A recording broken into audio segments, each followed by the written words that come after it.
Hello and welcome. In today's episode, I'm going to show you how I put the kitchen together. And this is episode 1, and the second episode is going to come in a couple of days. But you're going to see me here do some interesting things, I guess. Since I work alone, I got to get creative. So this is what this episode is going to be about, and I'm going to walk you through everything. So right now, I'm just marking my way and trying to find studs. And see that little nail? I do it the old-fashioned way, and this is it. This is the way I do it. That's a no, and that's a no right there. So basically I poke little holes in the drywall that's behind the cabinet so you can't see it. So I try to hit the inside of the 2x4.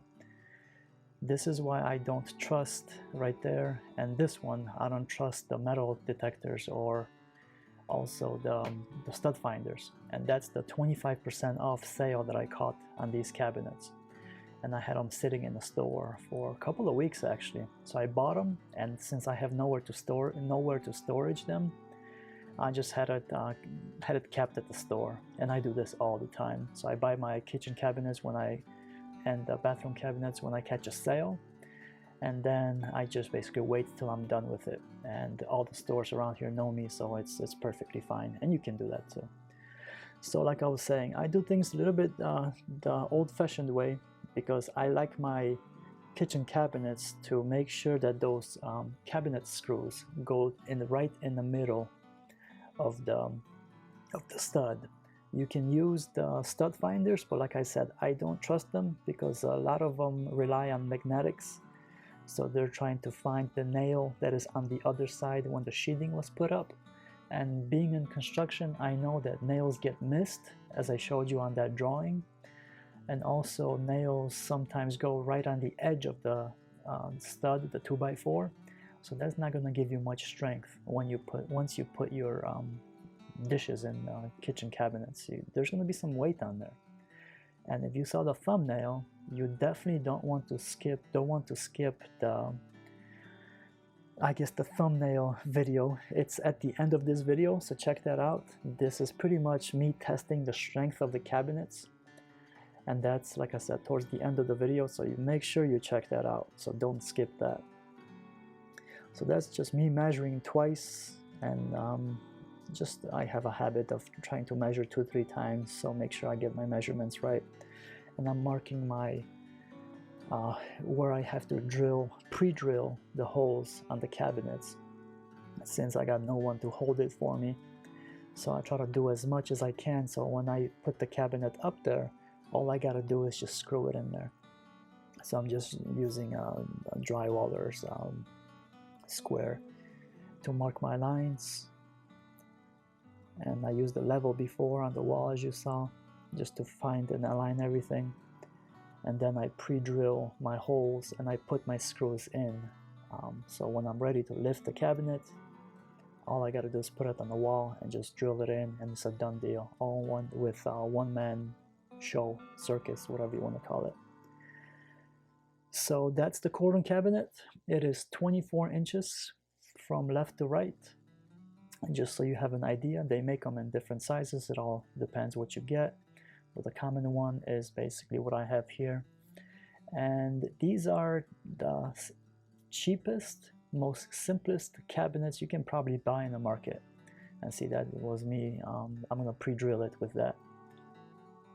So these I bought from Lowe's, and Lowe's has sales, and as you saw right in the beginning of the video, I caught a 25% off because these are unfinished cabinets. So all I have to do is stain them, and you'll see me do that in a second here. Staining is extremely easy, especially with the cabinets, because all you're really doing is staining the front of it, because that's all you need to do, since the sides will be covered up with something else, and that'll come in the future episodes. So here's me getting creative. You'll see that in a second. See, that's the cabinet screw. So it's a little bit different screw. It's got a big head on it, so it holds the cabinet in place so you can't drill through the cabinet. And see, that's just a piece of a 2x4, and I cut it to 54 inches because the bottom of the kitchen cabinet has to be 54 inches off the floor, just so you know. So this is gonna help me put the cabinet up there by myself so I can hold it up there. since, like I said, I'm working by myself here. So there's my box of screws, and you're gonna see me do this here in a second. But these are the cheapest cabinets you can get. You can stain them whatever stain you want. As I talked about in a couple episodes, I don't like the shiny look, so I never do a shine to my stains. I always have the just stain and that's it. If somebody really wants a shine to it, they can put something on it, polyurethane or some kind of a lacquer, but I just don't do that. So see, this is the cabinet, that's the corner one, as you can probably tell. And now I'm gonna take off the drawer so things are a little bit more manageable and easier for me to get up there. So the less weight I have to get up there, the better. Plus, it's awkward if you have the door open and it's hitting you all over the place. So cheapest cabinets, the whole kitchen and the bathroom. So keep in mind, this is the kitchen cabinets, the upper cabinets, lower cabinets, and the bathroom has 2 cabinets as well. Everything was less than $1,000. So let me repeat that. The whole kitchen and bathroom, cabinets wise, was less than $1,000. And some people might say, well, these are cheap cabinets, and you're right, but I don't see anything wrong with it. It's for your dishes, to hold up your dishes. I don't need to spend $10,000-$20,000 on cabinets, especially when I can make these look nice with the hardware and just get a little bit creative. You'll see what I do at the end when I'm done. Like I said, this is part 1, so there's more to this series. I can make these things look pretty darn good, and I'm perfectly happy with them, and I'm not one of those people that's going to spend $20,000 on kitchen cabinets. That's just way too much money in my opinion.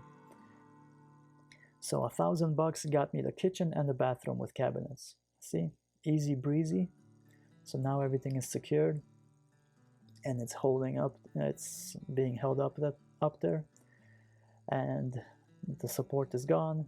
Here's just me testing, make sure everything is nice and sturdy, and it pretty darn is. Loved it. So there you go, that part is done. Now we move on to bigger and better things, which is the next pieces. So here's another piece, same thing, doors come off, and I'm gonna stain them later. Actually, I'm gonna show you how I do this. So I'm gonna stain a couple of these as I'm doing it to show you how easy staining really is. This is really, and every single one of you guys can do this. Whoever you are, wherever you're from, even if you don't have experience, I'm telling you, this is easy stuff. And if you have another pair of hands, it'll be even easier. It's not difficult. See, marking the line again where I have to pre-drill it, so it's easier on me. And every single one of you guys can do this, and you can save yourself not only a bunch of money on buying unfinished cabinets where you can stain it yourself, you can hang it yourself so you don't have to pay somebody to do it. And you can do it yourself, or if you have somebody to help you, you're even better off than I am. So that way you guys can work as a team and it'll be a hell of a lot easier for you. And see, this is where I kind of came up with the idea. I'm like, wait a minute, before I do that, let me show you guys how to stain this thing.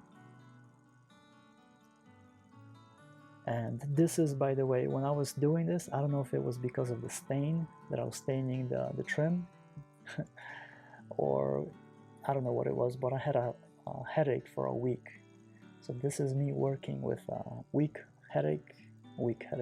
week-long headache, and I had 2 migraines in there as well. Oh, sorry, phone's ringing.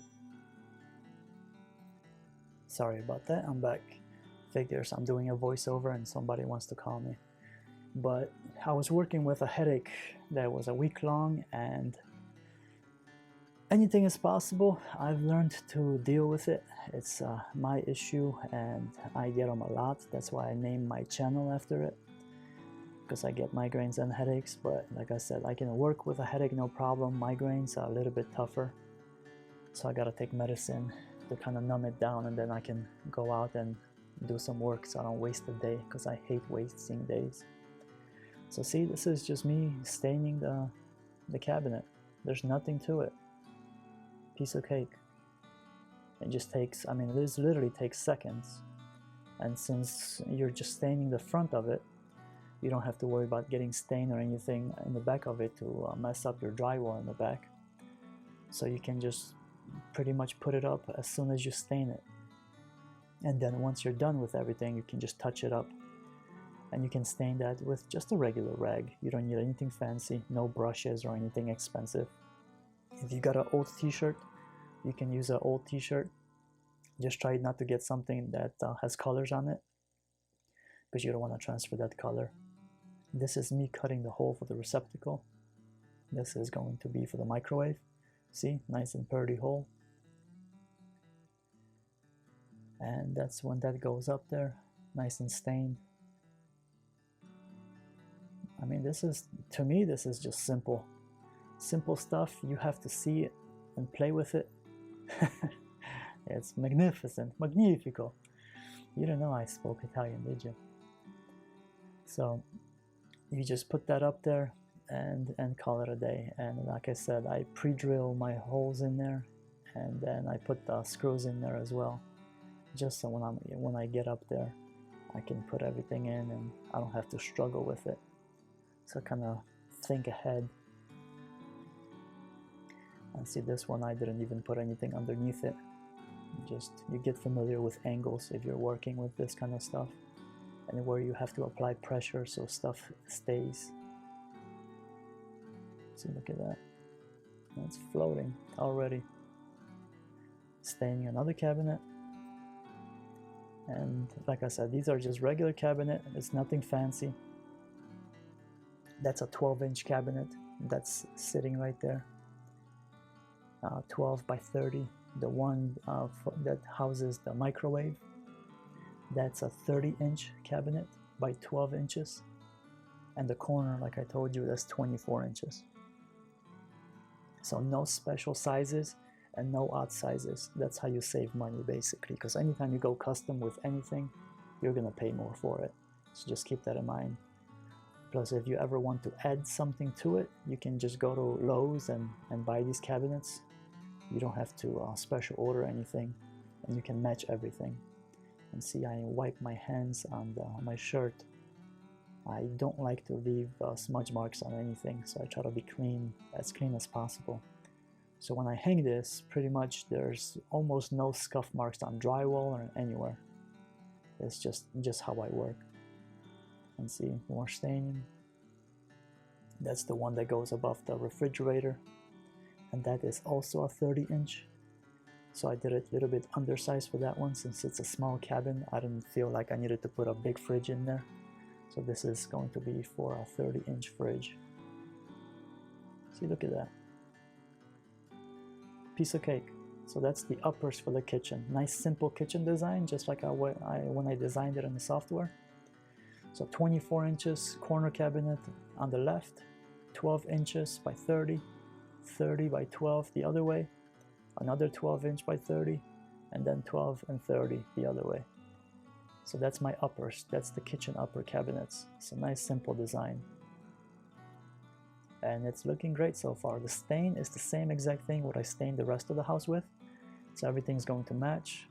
See, these are all the cabinets, drawers that I took off, or the doors, not drawers.